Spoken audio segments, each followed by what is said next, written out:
catch a pail of water. So they say the subsequent fall was inevitable. They never stood a chance, they were written that way. Innocent victims of their story. Like Romeo and Juliet, written in the stars before they even met. That love and fate and a touch of stupidity would rob them of the hope of living happily. The endings are often a little bit gory.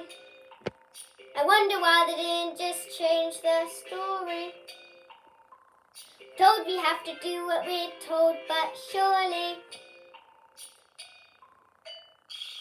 sometimes you have to be a little bit naughty.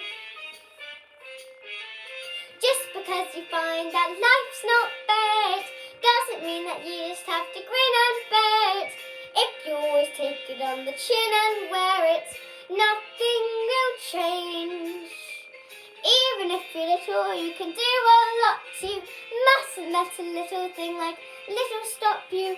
If you sit around and let them get on top you, might as well be saying you think that it's okay, and that's not right.